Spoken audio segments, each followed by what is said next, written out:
Ducks fans, are you ready?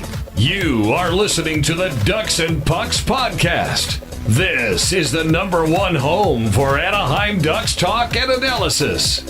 Here we go.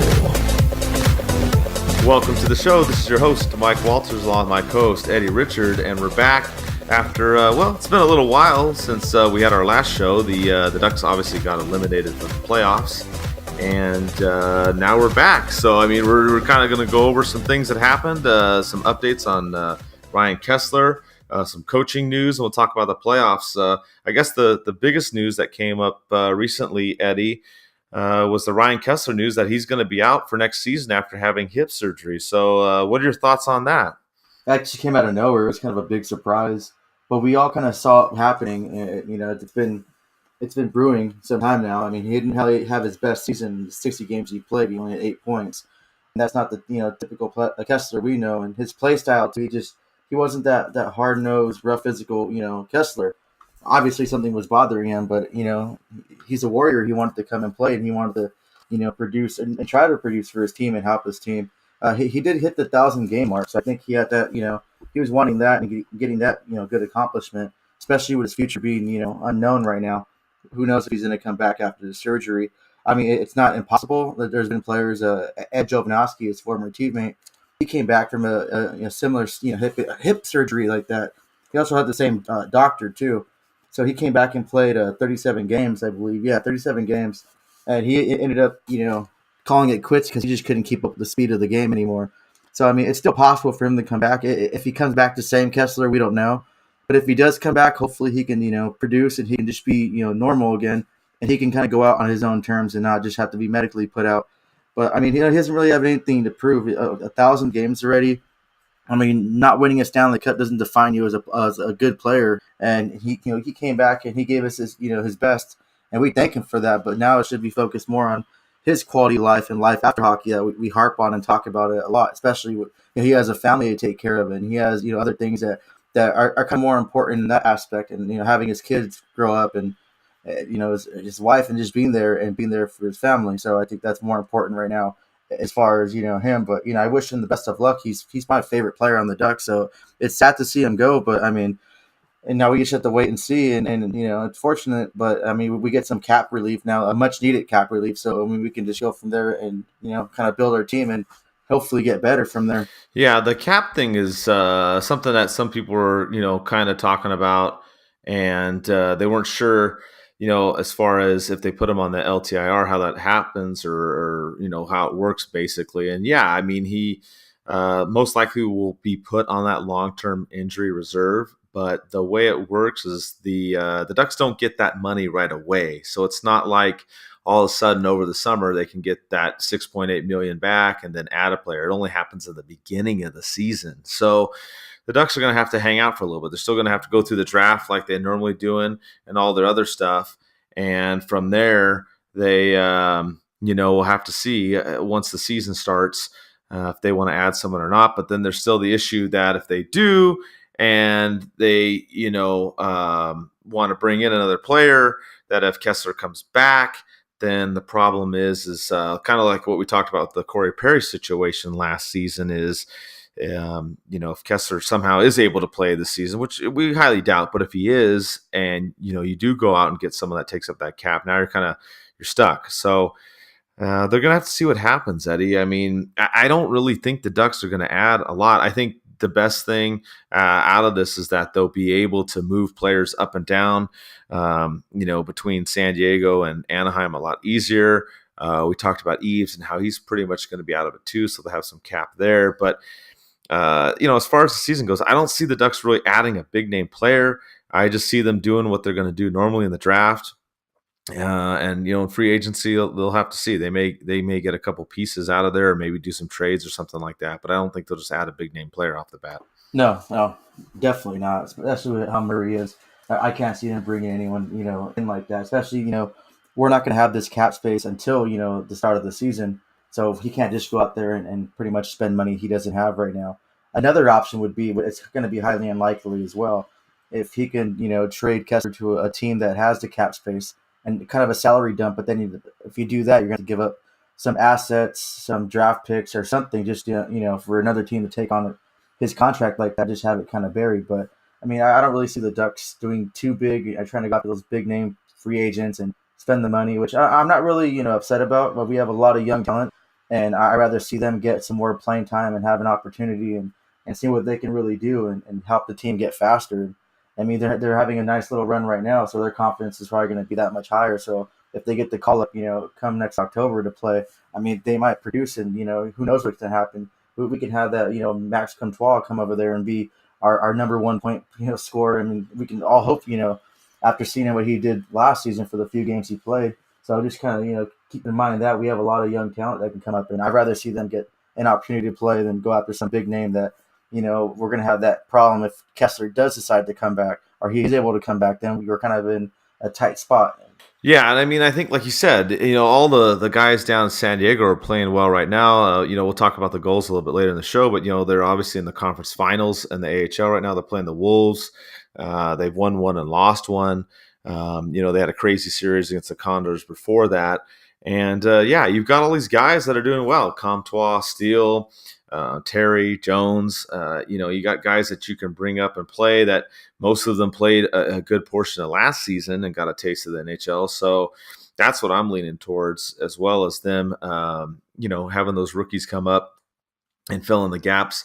We'll have a show talking about the draft after the season, or I should say the playoffs end. And looking at what's going on right now with the Ducks, I think they're still going to do kind of what Murray's strategy is.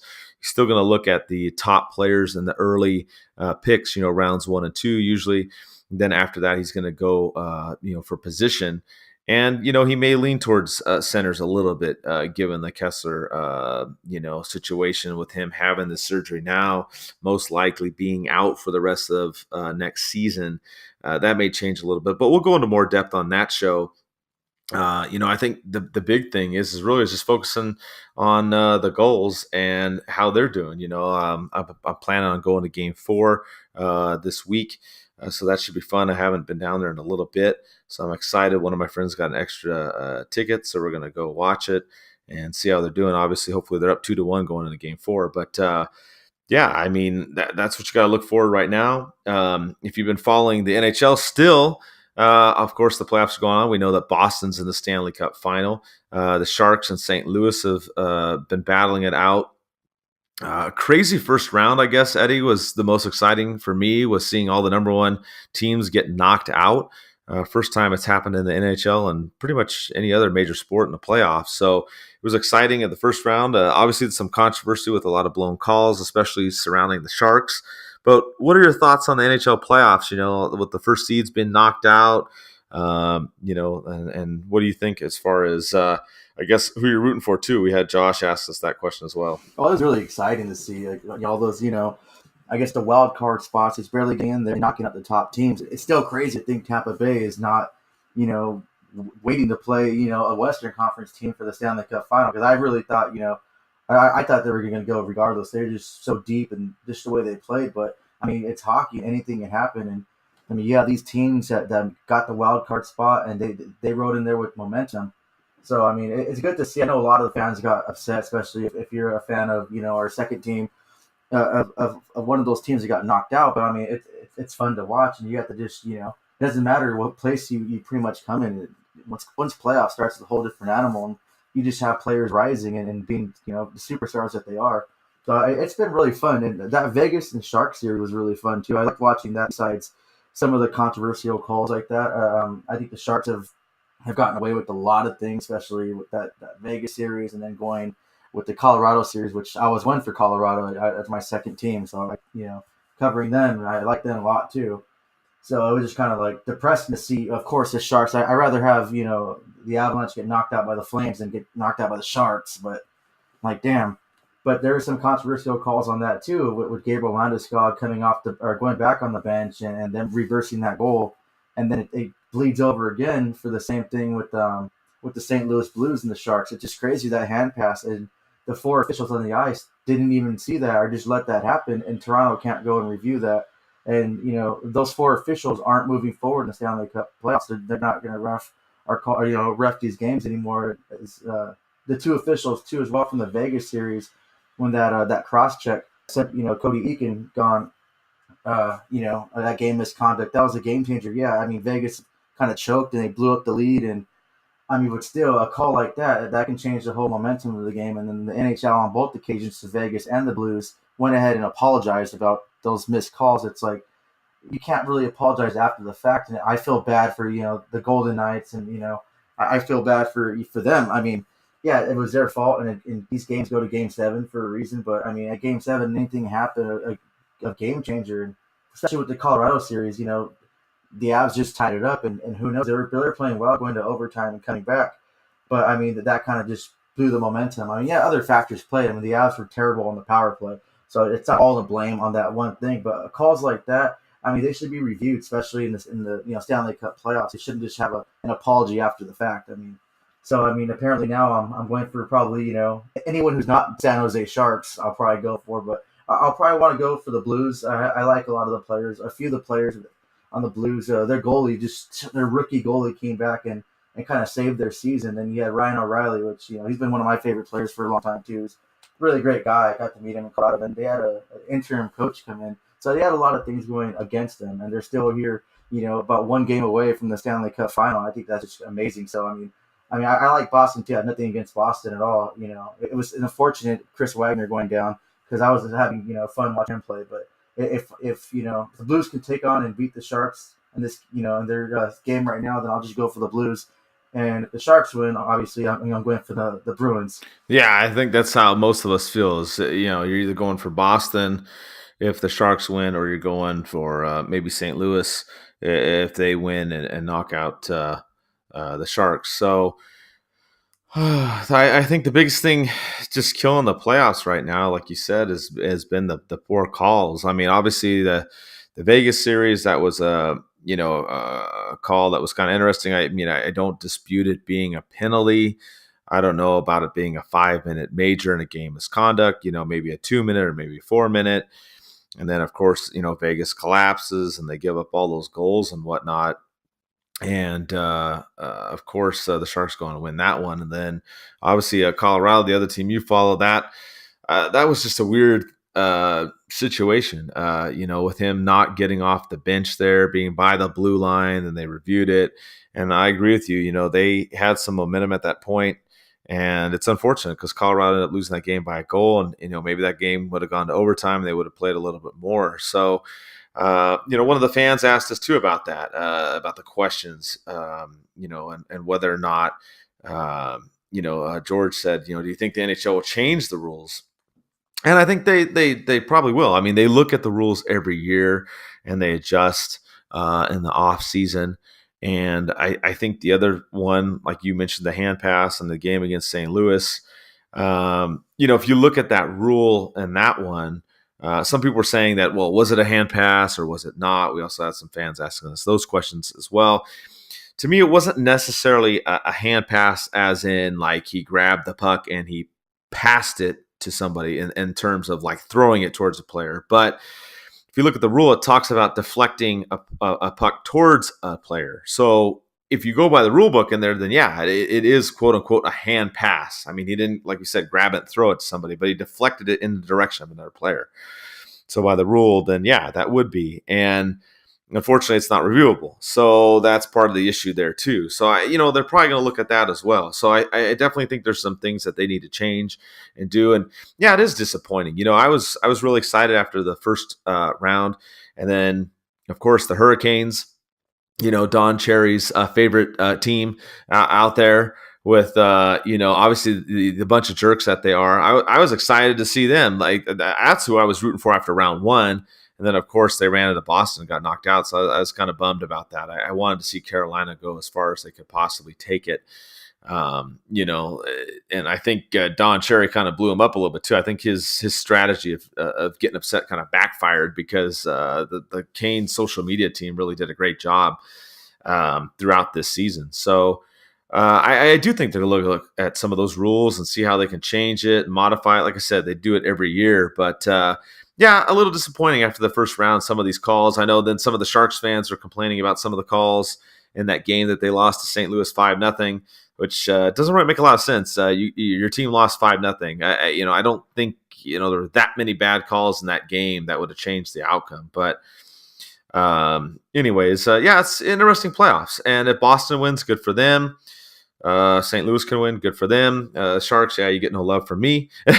I recently ran into a couple of Sharks fans that were giving me some crap at a bar that I was at because I was wearing my Teemu Solani jersey, and they were telling me how hard it is to be a Ducks fan. I said, no, not really. I root for my team even when they're not doing well. So, and then they were just like, ooh, they didn't have much to say after that. But I'm like, well, I mean, that's the truth. So I stick by my team win or lose. So, interesting playoffs, Eddie, all the way around.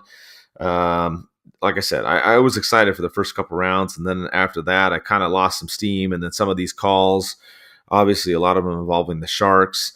But what do you think? You think the league's going to change some of these things too? Some of the fan questions they ask. I definitely think they're going to look at it for sure, and I think there will be some modifications.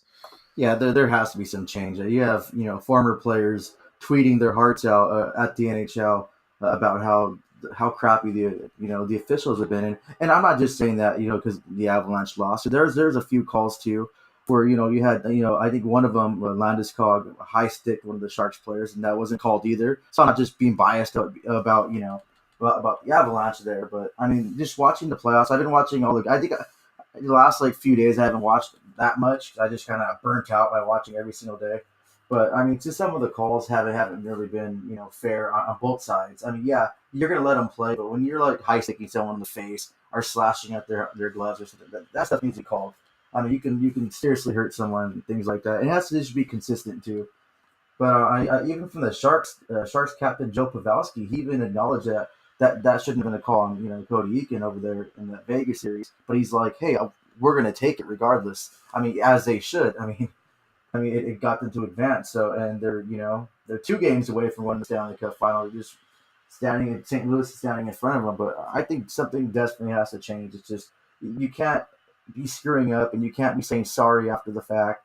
And you can't, tell some of your officials that they're done and they're not going to ref a game anymore moving forward in the Stanley Cup final. I mean, you're just pretty much admitting how wrong you are, but you're not willing to change anything about it. I mean, no, I think definitely they're going to look at it and maybe hopefully change something about it. Especially when it comes to the Stanley Cup finals, in the Stanley Cup playoffs in general. Some of these calls should be reviewable, and some of these calls should, get a second eyes look in it, not just the 4 officials on the ice. Because, they're human too. They make mistakes. And obviously, like I said, you can't just go and apologize after the fact and everything's supposed to be okay. So I definitely hope they change something and they use this as a learning ground. And it's no, you have to, you have to be better and have train your officials better and set a standard throughout the league, and not just have it, one game they're calling everything, next game they're not. One game they're calling on one team and the other team they're not. It's just, that's not fair. I mean, I always think it's the best team that wins, but when the calls are getting this bad, and I think this is probably the worst it's been in a while. I mean, definitely something has to change. Yeah, I think it's been a turnoff. And like you said, too, it's kind of weird because you've kind of seen the NHL apologizing for a lot of things and the playoffs, probably more so that I can recall in recent postseason play. So, it's a little discouraging. I mean, you make a mistake, and you own up to it, which I guess that's a good thing. But then when you see some of these and their game 7s and their overtimes and things like that, it's a tough pill to swallow because, like we said, I mean, there's always missed calls in every game, regular season, playoffs, whatever. It happens all the time. Refs miss stuff. I mean, yeah, there's 4 refs on the ice. Yeah, they don't always see everything, and things don't always work out. But it's unfortunate when there are calls that basically affect the outcome of the game. I mean, and that's what we've seen a lot of this season or this postseason. And I think that's why it's gotten more attention. More people got upset, and people are asking for, let's review this rule, and why don't they, change this? And we don't want this official in this game now. And it's kind of an unfortunate thing because it's affected the sport not in a positive way. So, I mean, you can't add more refs on the ice. We already have done that. We used to only have 3, between refs and linesmen. Now you got 4. I mean, you can add more cameras, I guess, and you can make more plays reviewable. I think those are some of the things that they're going to probably look at doing. But, I mean, missed calls happen. And when it's at the late moments of the game, or it decides between who wins or lose, of course, there's going to be a lot of scrutiny. So, it's unfortunate. I'm just hoping that the Sharks don't make it, so I don't have to listen to those fans. But other than that, if St. Louis wins, great. Or if Boston ends up beating the winner of that series, I'm all for it. So I guess we'll shift gears a little bit here. Like we said, there was the news about Kesler, which kind of wasn't a surprise, but they said that he had his surgery, and obviously he's going to be out for a while, at least next season, maybe forever. We don't know, but we'll see. The other news that came up was they talked about having another coach into the mix. We talked about Dallas Eakins throughout the season. He'd kind of been the front runner, one of the ones that obviously has been talked about a lot. Now, of course, the Gulls are in the playoffs and they're doing well. They're getting close, hopefully, to the Calder Cup final. We'll see how that goes. Don't want to jinx it, knock on wood. But he's been the main name out there. There was the Swedish coach that ended up taking a job, so he's no longer in the mix. Don't really know how credible he ever was in the mix, but there were some people out there that had mentioned him, and he's no longer in there. So then you had Lambert come in as the name recently mentioned out there in the news. And if you're unfamiliar with him, he was the assistant coach on the Stanley Cup champion Washington Capitals team the season before. And then he was with the Islanders this past season, which they also made the playoffs as well. So it's another guy in the mix. Really, the only other name that we've heard outside of Dallas Eakins as being a serious person for the job. But what do you think about him being added in the mix, Eddie? We only really have two names right now to look at, but you think he's a better option than Dallas, or do you think Lane's maybe a good one to compare to, but not the one? Or what are your thoughts? Well, I mean, Dallas has always been our front runner, especially with everything he's doing with the goals down there and how he's developing our players.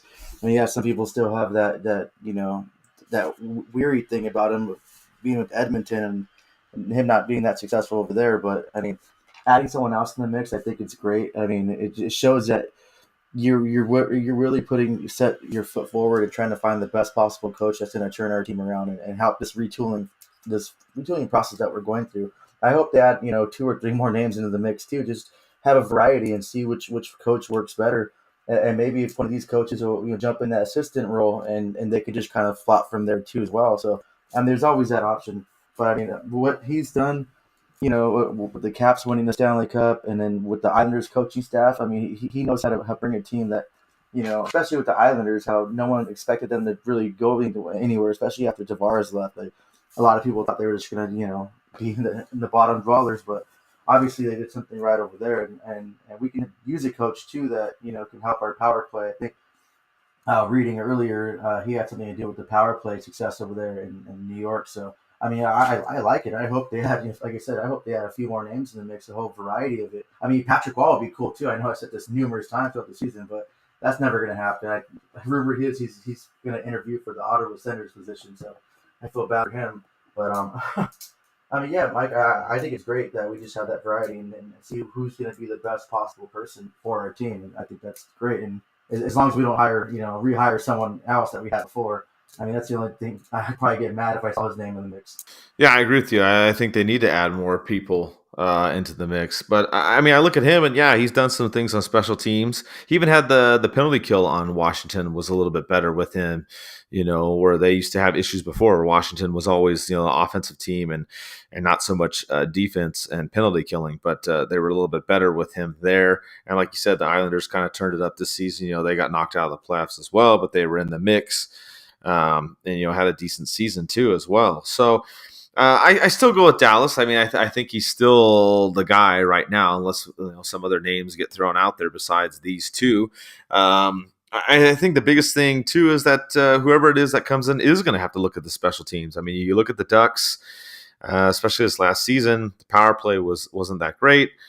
Short-handed, they weren't that great either. But it's been that problem for kind of a while. The penalty kill's kind of been hit or miss. Sometimes it's been very good, and sometimes it's been okay. But the power play has been kind of struggling the last couple seasons. So that's one thing the Ducks are going to need to focus on with whoever they bring in, and they're also going to have a coach that's going to be able to blend the veterans with the young players.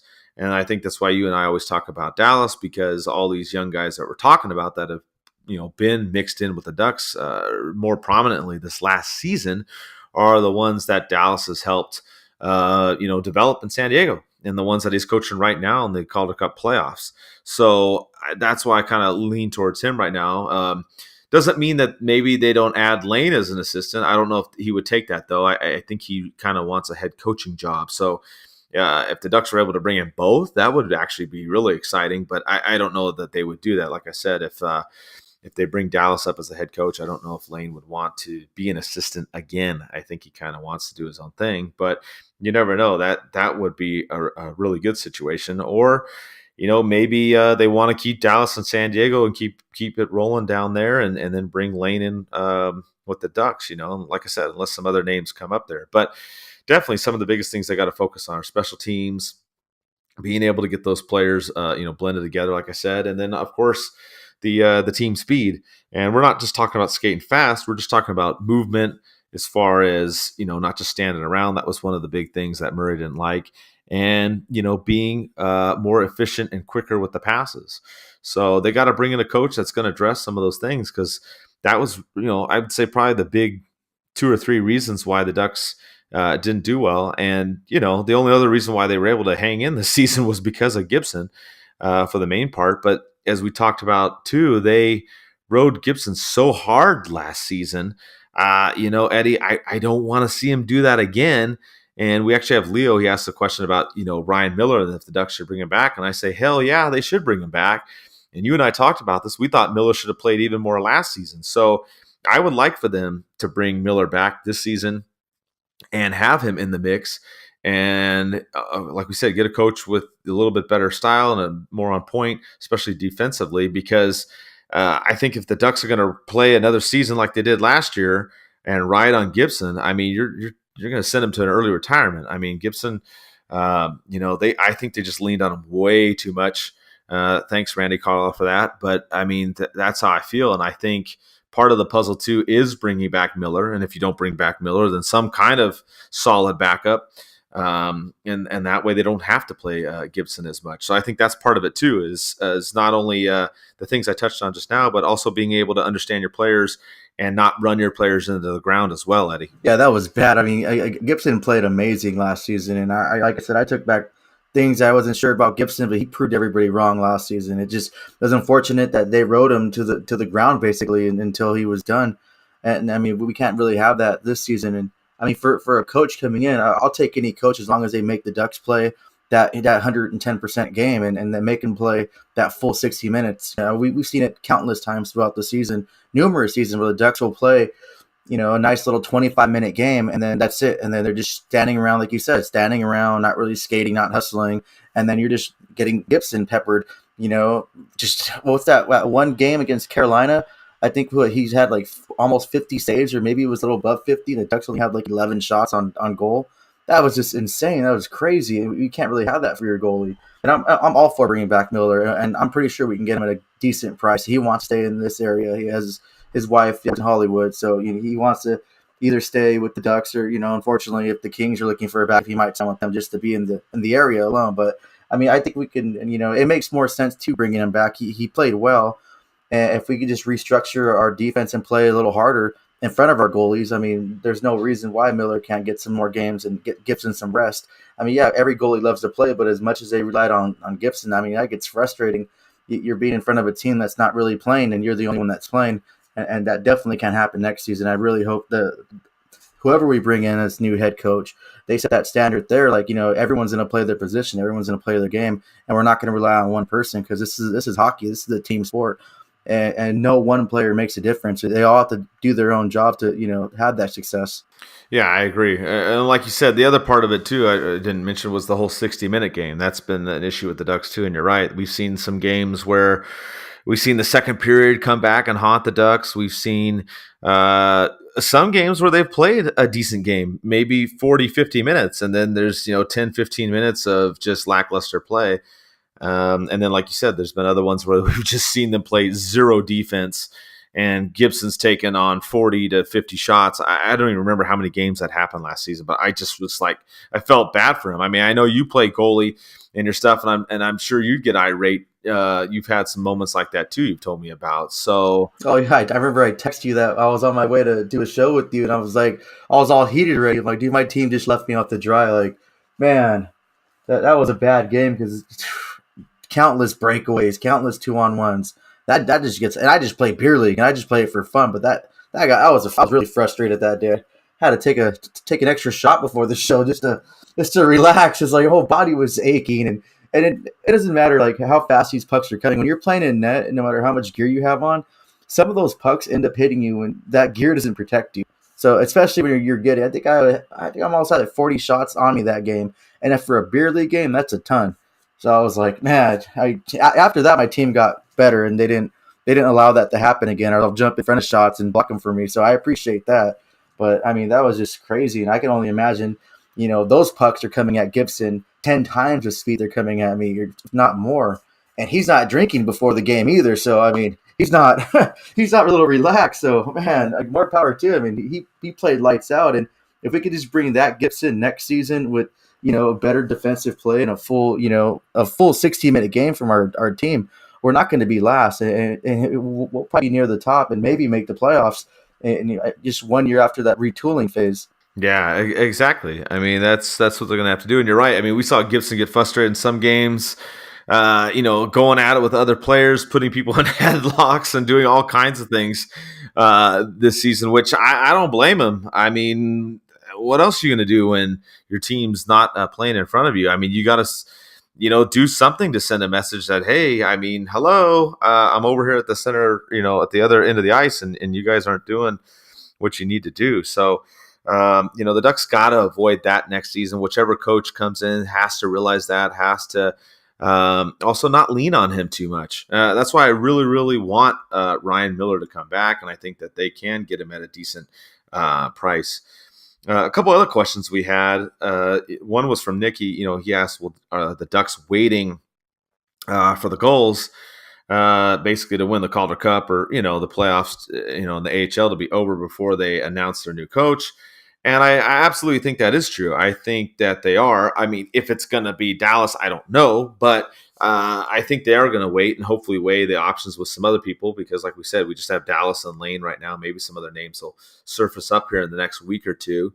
But, I would hope that they do pick somebody, obviously, before the draft comes up. So that's what I would look at. And I think, they are probably waiting a little bit just because they want to see what's going to happen.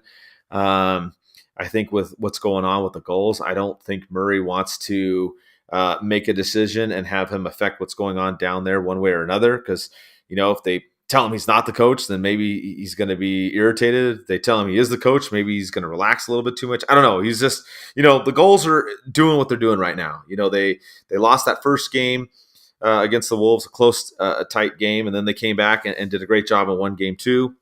We had some people asking if we think they're going to win. I think they are going to win. I think they're going to at least get to the Calder Cup final for sure.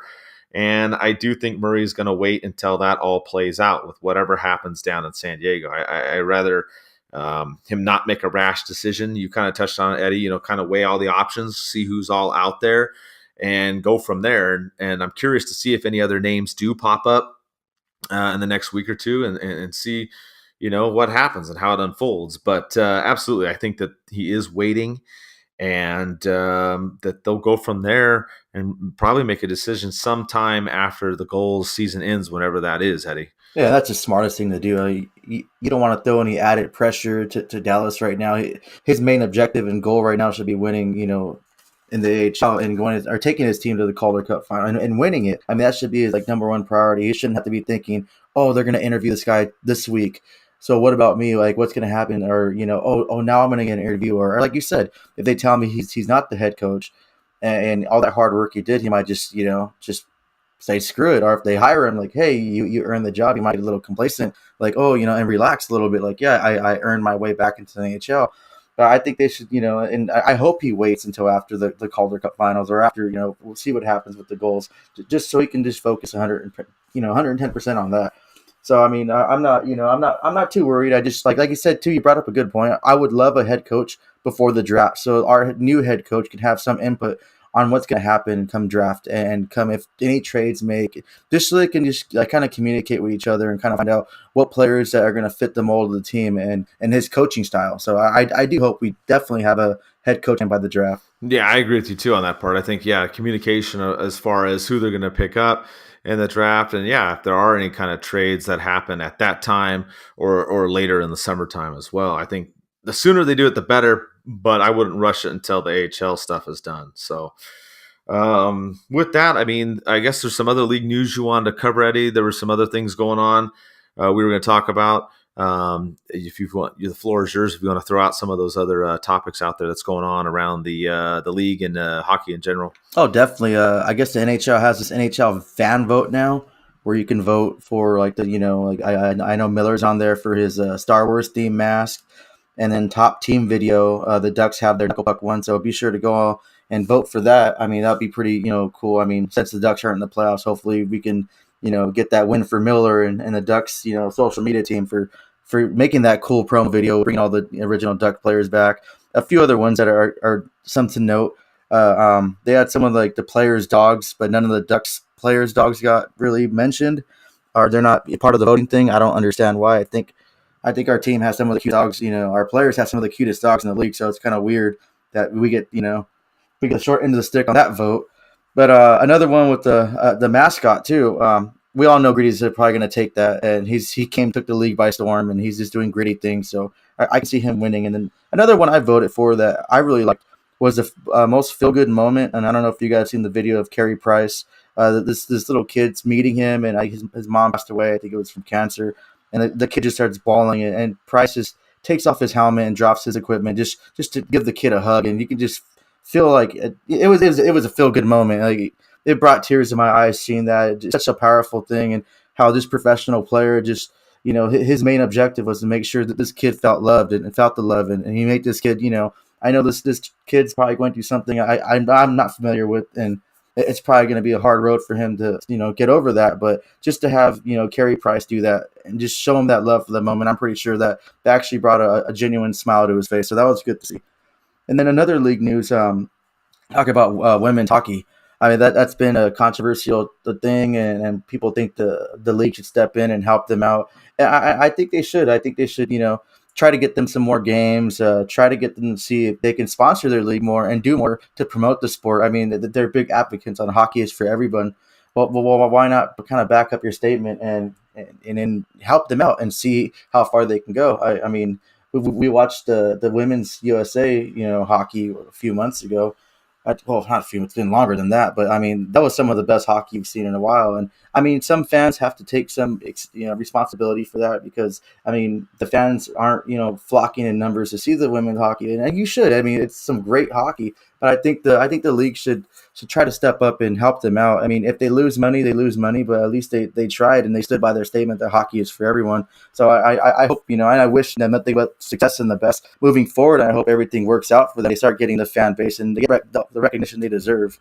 So I think that's about it for the league news. Instead of just a Stanley Cup final, I mean, that's pretty much what's going down now. Yeah, I mean, obviously with the playoffs in motion right now and actually winding down, there isn't a whole lot going on elsewhere in the hockey world. But yeah, I agree with you. I hope that they get the women's league up and running. I mean, obviously they've had some issues with that in the past, as you mentioned, and I think it'd be a great idea if they get that rolling. So I would look forward to that. And yeah, the fan votes are out there, so go on NHL.com, make sure to get your votes in there and try and get the votes in there for the Ducks, and what they've done. Obviously, like you said, none of the dogs made it in there for the Ducks, but as far as some of the other fan votes, you can go in there and put in your vote. So definitely try to get to that if you can.